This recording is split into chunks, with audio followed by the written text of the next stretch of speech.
Hello friends, ഇന്ന് നമുക്ക് നല്ലൊരു കുക്കർ മന്തി ഉണ്ടാക്കിയാലോ.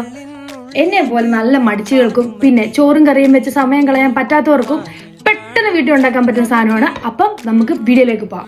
കഴുകിയെടുത്ത 1 കിലോ ബീഫ്, അതിലേക്ക് ഇഞ്ചി വെളുത്തുള്ളി പേസ്റ്റും പിന്നെ നമ്മുടെ പൊടികളെല്ലാം കൂടെ ഇട്ട് ഒരു നാരങ്ങ നീര് പിഴിഞ്ഞൊഴിച്ച് അതിനകത്തോട്ട് കുറച്ച് ക്യാപ്സിക്കം ആഡ് ചെയ്ത് പിന്നെ ഒരു പിടി മല്ലിയിലയും പുതിനയിലയും ഒരു 2 ചിക്കൻ സ്റ്റോക്ക് ആഡ് ചെയ്തിട്ടുണ്ട്. കുറച്ച് സകല ഉപ്പും ആവശ്യത്തിന് ഇച്ചിരി വെള്ളവും ശകലം ഓയിലും കൂടെ ഒഴിച്ചിട്ട് നമുക്ക് നല്ല രീതിയിൽ അത് നമ്മുടെ കൈ വെച്ച് നല്ല രീതിയിൽ കുക്കറിനകത്ത് വെച്ച് തിരുമ്മിയെടുക്കണം.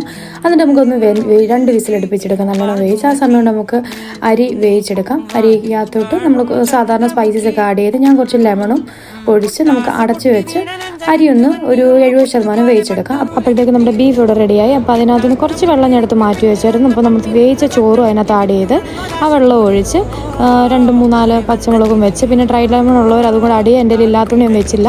എന്നിട്ട് ഒരു വിസിൽ വരുന്നിടം വരെ നമുക്കൊരു ലോ ഫ്ലെയിമിൽ വിട്ടിട്ട് നമുക്ക് എടുക്കണം. അടിപൊളി മന്തി ഇവിടെ റെഡി ആയിട്ട് നിങ്ങൾക്ക് കാണുമ്പോൾ നല്ല ചൂട് വാറ് നല്ല കീട്ടിലെ മന്തി ഇവിടെ റെഡി ആയി കഴിഞ്ഞു. അപ്പം നമുക്ക് ടേസ്റ്റ് ചെയ്ത് നോക്കുന്ന ടൈമാണ്.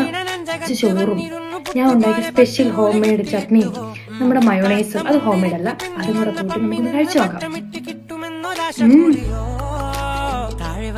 സത്യം പറയാലോ അടിപൊളിയാണ്, എനിക്ക് ഇഷ്ടപ്പെട്ടു. അപ്പൊ നിങ്ങൾ ട്രൈ നോക്കുക. ബൈ.